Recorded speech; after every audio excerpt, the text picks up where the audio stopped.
Hi there, my name is Mr. Pete, and I am reading Louis Sachar's Holes. We are about to start chapter 34. Stanley is out in the middle of nowhere. He saw his first grouping of yellow-spotted lizards, and he just had lunch. One sunflower seed. He has nothing.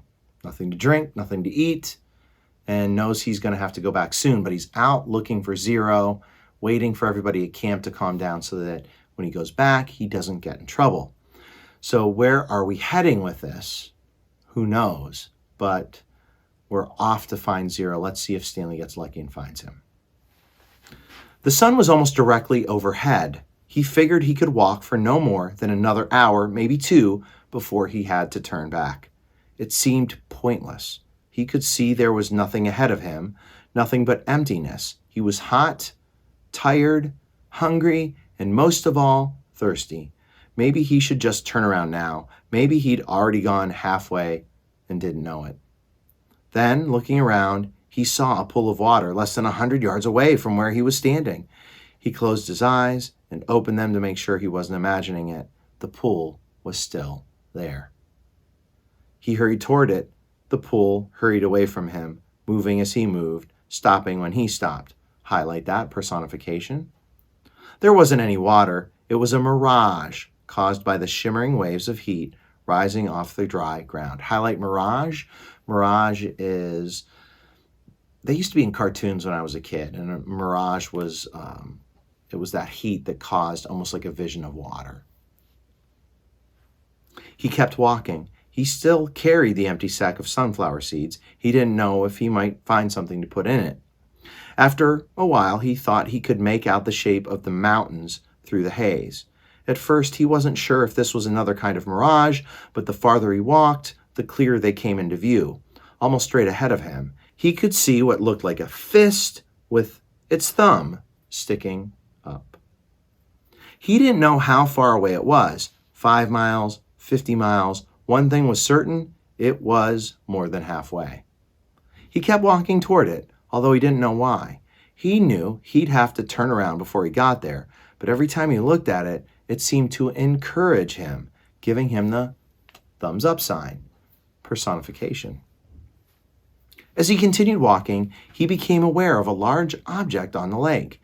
He couldn't tell what it was, or even if it was natural or man-made. It looked a little like a fallen tree, although it didn't seem likely that a tree would grow here. More likely, it was a ridge of dirt or rocks. The object, whatever it was not on the way to Big Thumb, but off to the right. He tried to decide whether to go to it or continue toward Big Thumb, or maybe just turn around. There was no point in heading toward Big Thumb, he decided. He would never make it. For all he knew, it was like chasing the moon. Simile? But he could make it to the mysterious object. He changed directions. He doubted it was anything, but the fact that there was something in the middle of all this nothing made it hard for him to pass up. He decided to make the object his halfway point, and he hoped he hadn't already gone too far. He laughed to himself when he saw what it was. It was a boat. Or part of a boat anyways. It struck him as funny to see a boat in the middle of this dry and barren wasteland, but after all, he realized, this was once a lake. The boat lay upside down, half buried in the dirt. Someone may have drowned here, he thought grimly, at the same spot where he could very well die of thirst. The name of the boat had been painted on the back. The upside-down red letters were peeled and faded, but Stanley could still read the name. Mary Lou.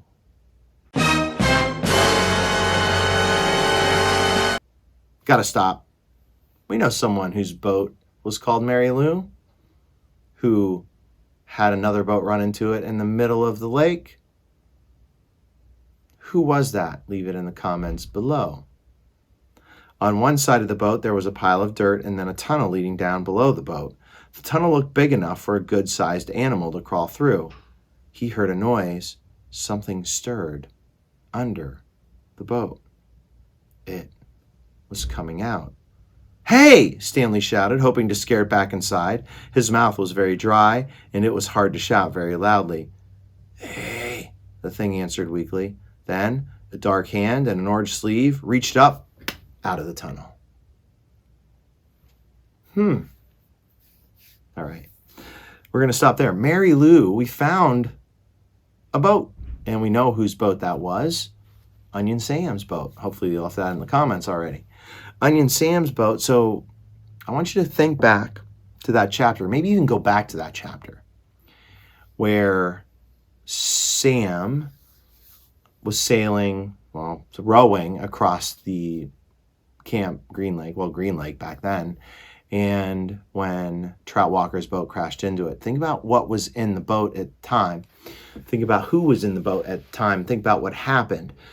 So what's going to happen in the next chapter, I think, is going to kind of remind you if you haven't gone back to look. But I would recommend going back and looking to see what Sam might have had in that boat when he was heading to the other side of the lake where he lived with Catherine Barlow. Okay? Thank you so much for reading this chapter. Thank you so much for reading this book along with me and my class. I really, really appreciate it. Please click like. Please make sure you subscribe to the channel. That's a circle. It's in one of these corners. And of course, click any of these boxes down here because that's where you're going to find all of my other videos. Thank you so much. And always leave comments because we love to hear from you, just like hopefully you love to hear from us. All right, so we're going to kick off chapter 35 to find out whose hand that is with an orange sleeve on the next page. Peace.